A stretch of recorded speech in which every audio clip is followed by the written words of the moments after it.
The trunk of my car held everything I owned that mattered. 2 duffel bags, a laptop case, and a box of files I'd grabbed off my desk before my brother's fiancée could get her hands on those too. The house behind me had my childhood bedroom in it.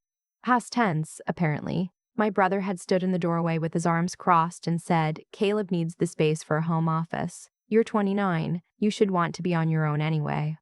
My father hadn't looked up from the TV. My mother had said, "We raised you to be independent, sweetheart. This is just the next step." I sat in the driver's seat for a minute before I started the engine. I didn't cry.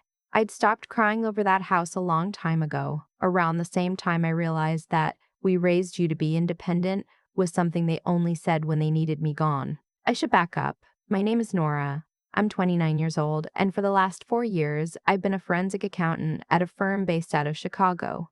I don't tell people that at parties because it kills conversations. What it means in plain terms is that I spend my days finding money that people have hidden from the government, from business partners, from spouses. I am very good at following a paper trail. I am also very good at keeping my own paper trail invisible when I need to.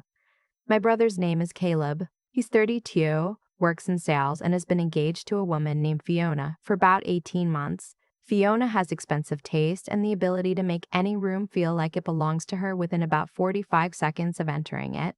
I don't dislike her exactly. I dislike what she does to my brother, which is convince him that whatever he wants, he should have, and whatever stands between him and what he wants should be moved. I had been living at my parents' house in Naperville, Illinois for 3 months. Before that, I'd been subletting a place in the city while my condo was being renovated. The renovation ran long contractors, permits, the usual disaster, and rather than rent something temporary for what ended up being an indefinite stretch, I moved back home. My parents have a 4-bedroom house. My father is retired. My mother works part-time at a dental office. There was room. I paid them rent, $800 a month, utilities included, which was below market but not nothing. I bought groceries twice a week. I did not leave dishes in the sink. I kept to myself. What I did not tell them was that the condo I owned in Lincoln Park, the one currently being renovated, had appreciated by $340,000 since I bought it 6 years ago. I did not tell them that I had a second property, a 2-flat in Logan Square that I rented out, or that I had spent the last 2.5 years quietly building a small consulting practice on the side that brought in more annually than my day job. I didn't tell them any of this because they didn't ask, and because I had learned early that information about money in my family was not neutral. It was leverage. I found that out when I was 8 years old and my father co-signed a loan for my uncle without telling my mother, and when it went sideways, they fought about it for 2 years. I found it out again when I was 19, and my mother told me she couldn't help with tuition because we just don't have it. And then 6 months later, Caleb got a car for his birthday. Not a used car, a Jeep Cherokee, loaded. I pay for college myself. Scholarships, loans, 3 part-time jobs. I didn't resent it the way you might think. It turned out that paying for things yourself is a very efficient way of learning their value. But I did file it away. I filed away a lot of things. Fiona had been living with Caleb in his apartment across town for about a year when she decided she needed more space. What she meant, I later understood, was that she needed a place to work from home that had a dedicated room, good light, and wasn't Caleb's apartment. What she communicated to my brother was that she felt uncomfortable in his space and that she thought they needed somewhere that felt like theirs. What Caleb communicated to my parents was that he and Fiona wanted to move in before the wedding, and that my old bedroom, the largest of the 4, with the ensuite bathroom and the corner windows, would make a perfect home office for Fiona's interior design business. I was in the kitchen making coffee when my mother told me. She stood by the refrigerator, and she said it the way she always delivers bad news, which is quickly, like if she gets it out fast enough, it won't have time to hurt anyone. "We think it would be good for Caleb and Fiona to have that room. They're starting a life together, and you're so capable, Nora. You've always been so capable. You could find something in a week." "The renovation isn't done," I said. "Can't you stay somewhere else in the meantime? I'm paying you rent. It's not about the money." I looked at her. I looked at her for a long moment, the kind of moment where you are deciding whether to say the real thing or the manageable thing. I chose the manageable thing. "I'll need a few weeks to find something." "Of course," she said. "Of course, sweetheart." She seemed relieved. I noted that. That night I called my contractor. He told me the condo was 6 weeks out. Minimum, there'd been an issue with the kitchen tile and a delay on the cabinetry. I told him to put on extra crew and get it to 4. He said he'd see what he could do. Then I called my property manager about the Logan Square 2 flat. Both units were occupied. No vacancies. Then I called a friend from college who owed me a favor and had a spare room. She said yes immediately. I told her I'd be there in 2 weeks and that I'd cover utilities. I went to sleep that night in my childhood bedroom, and the bed I'd slept in since I was 12, and I thought about what my mother had said. "You're so capable, Nora." She'd said it like it was a compliment. Like capability was a thing that insulated you from needing anything from anyone. The next 2 weeks were fine on the surface. Caleb and Fiona came over for dinner on a Tuesday. Fiona walked through the house with her phone out, taking photos. She walked into my room, knocked once, then opened the door before I said anything, and took a photo of the windows. "The light in here is incredible," she said. "Thank you," I said. "I've always liked it." She smiled and walked out. I watched her go and I thought, she doesn't see me at all. Not in the way you'd think. Not contemptuously. Not with dislike. She just genuinely did not register me as someone whose interests were relevant. I was a piece of furniture that was about to be removed. It wasn't even malicious. It was something worse. It was indifference. My brother sat on the couch with a beer and talked to my father about the bears. He didn't come upstairs once. I finished packing that weekend. I took everything I cared about, my grandmother's quilt, my files, both laptops, the small print of a Chicago aerial map that I'd had since grad school. I loaded my car in 2 trips, and I left on a Sunday morning before anyone else was awake. I left a note on the kitchen counter that said, "Key on the hook. Thanks for everything, Nora." I left $800 in an envelope next to it for the final month. My mother texted me that afternoon. "We'll miss having you here. Come for dinner soon." I typed back, "Sounds good." I stayed with my friend Amber for 5 weeks while the condo got finished. I worked from her dining room table, took calls from her guest bedroom, and ran along the lakefront in the mornings before she was up. It was fine. It was actually fine, which told me something about how much I'd been pretending that going home had been fine. The condo was finished the 2nd week of March.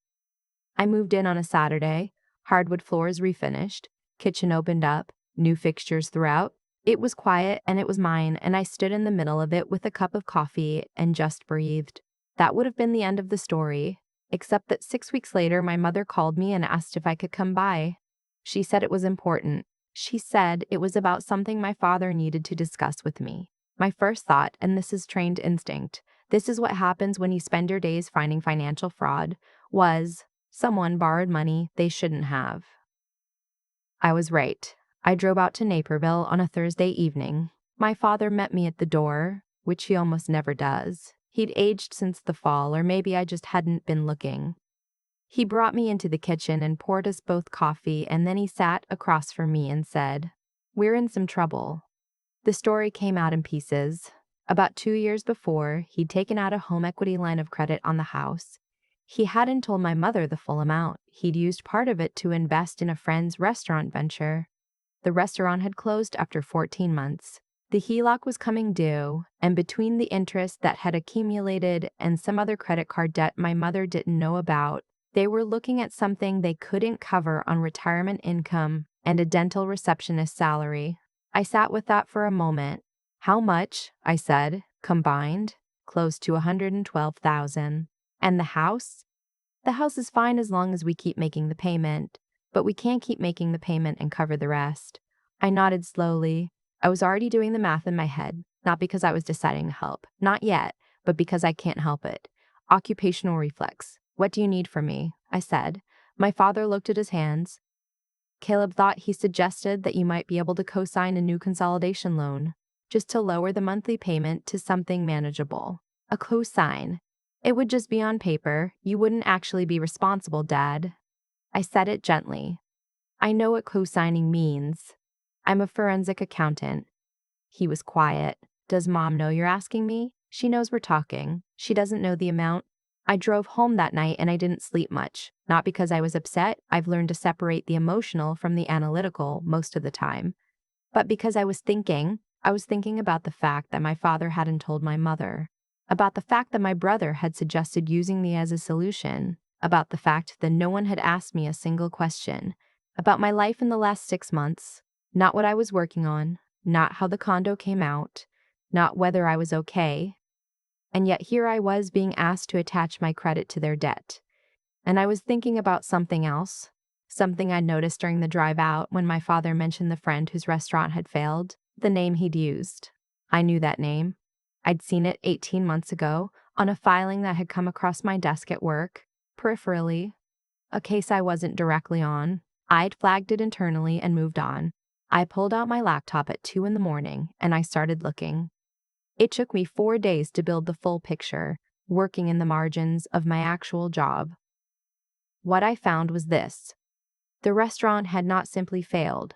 The investment structure my father had put money into was not a legitimate LLC. The friend, a man who'd apparently met my father at a golf club and cultivated the relationship over about a year, had used the same setup with at least 6 other investors, promised returns, provided falsified quarterly statements, collected over $400,000 total, and dissolved the entity when it became untenable. It was textbook affinity fraud, the kind that targets people who trust referrals from their social network, who don't ask for documentation, who believe a firm handshake means something. My father had been deceived. That was real. But he'd also hidden it from my mother for 2 years, and he'd chosen to involve my brother before coming to me.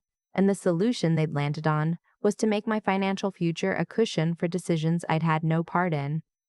I called my brother on a Sunday afternoon. I know about the investment, I said. I know the whole structure. The guy who took Dad's money was running a fraud scheme. Caleb was quiet for a second. Then, okay, so can you help? I'm looking into options. Nora, they could lose the house, I know. So what are you doing about it? I noticed that. What are you doing about it? Not what can we do? Not what can we do? Not what can we do? Not I've been trying to figure this out too. Me. What was I doing? I'll let you know, I said, and I hung up. What I did over the next 3 weeks was this. I filed a complaint with the Illinois Attorney General's office and the SEC, submitting the documentation I'd compiled on the fraud scheme. I connected with 2 of the other victims through a contact at my firm and linked them to a securities attorney who took the case on contingency. I also hired that same attorney to send a formal demand letter on behalf of my parents, not because I thought they'd recover everything, but because it established standing and created a paper trail. I did not co-sign any loan. What I did instead was this. I sat down with the calculator and my parents' actual financial picture, which I got my mother to share with me directly, without my father in the room, over coffee one Saturday morning, and I mapped out what was genuinely manageable versus what was catastrophic.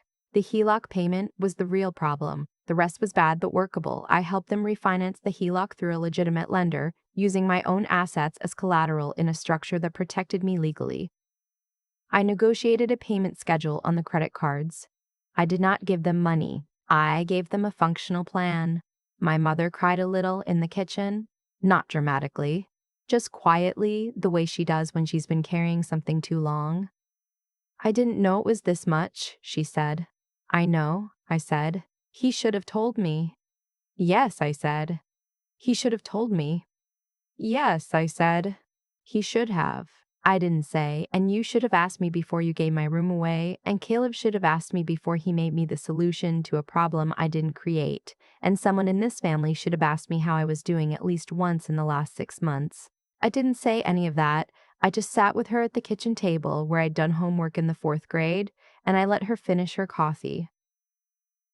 The fraud case moved faster than anyone expected. The SEC had apparently been building a parallel case already. My filing added documentation they'd been missing. By June, there was a federal indictment.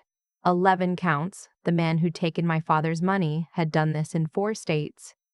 My father got a check in September. Not the full amount recoveries in fraud cases rarely are, but 63 cents on the dollar, enough to clear the HELOC with some left over. He called me when the check cleared. He sounded smaller than I'd ever heard him. I didn't know what you did for a living, he said. Not really. I know, I said. I should have asked. I thought about a lot of things in that pause. The Jeep Cherokee, the college tuition, the Sunday morning I loaded my car while they were asleep and left a note on the counter. The moment Fiona walked into my room and took a photo of my windows without waiting for me to say, "Come in." "Yeah," I said. "You should have, Nora." "Dad, it's okay." And it mostly was. "Just next time, ask me first." Not Caleb. Me. He was quiet for a moment.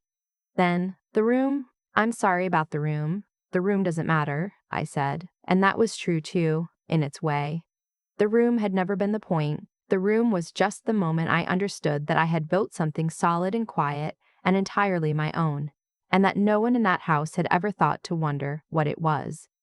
I'm sitting in my condo right now, at the kitchen island, with the Italian tile I waited 14 weeks for. Outside the window it's November and the light is going fast the way it does in Chicago, that gray-blue drop that happens around 4 o'clock and makes the whole city feel like it's settling in. I've got a second property and a consulting practice and a job I'm genuinely good at, and I am 29 years old, and I can tell you that none of it came from anyone making room for me. It came from learning, very early, that I was the only one who would. There's a version of this story where I'm the hero, where I walk back into that house and say everything I should have said years ago, and everyone finally understands what they had in me. I used to want that version. I don't anymore. What actually happened was quieter, and I think that's why it stayed with me. My father made a bad decision, not a cruel one, a naive one. The kind that comes from trusting the wrong person because he seemed like the right kind of person. That's how most financial fraud works. It doesn't target the greedy, not usually. It targets the trusting. The man who took my father's money had spent a year building a relationship before he asked for anything. That's not a coincidence. That's a strategy. And my father, who is a decent man who never learned to ask hard questions about money, walked right into it. I think about that a lot, about the difference between being a good person and being a wise one. My father is genuinely good. He worked his whole life. He didn't cheat anyone. He loves my mother in the uncomplicated way that some men do, where they just show up and keep showing up. But goodness alone didn't protect him. It never does. You can have every intention of doing right by the people around you and still leave $112,000 of damage behind because you didn't know what questions to ask. That gap between wanting to do right and knowing how is something I've thought about since I was 19 years old, paying my own tuition while my brother got a Jeep for his birthday. I was angry about it for a long time. Then I was just quiet about it. Then, somewhere in my mid-20s, I realized that the anger had turned into something more useful. I got very, very good at understanding how money moves and where it goes and what it means when it disappears. I made myself hard to fool, not because I don't trust people, but because I believe that understanding the world clearly is one of the most honest things you can do for yourself and for the people who eventually need you. That's what let me help my parents when it actually mattered, not sentiment. Not the fact that they're my family, the skill I'd built in the years they weren't paying attention, and Fiona walking into my room without waiting for me to say, "Come in."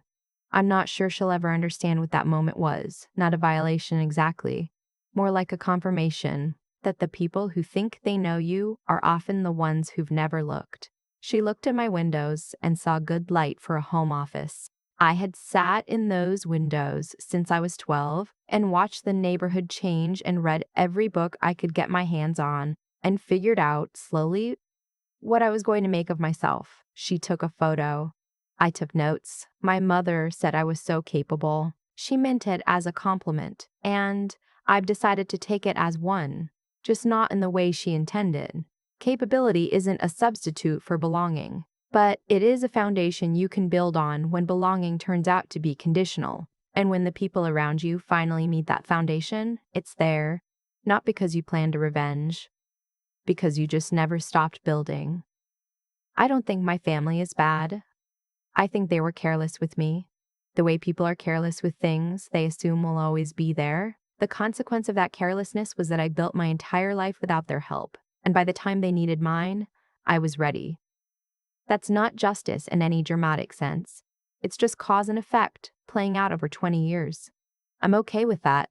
I'm sitting in a kitchen I designed myself, in a condo I bought myself, and I know exactly what everything cost, not just in dollars.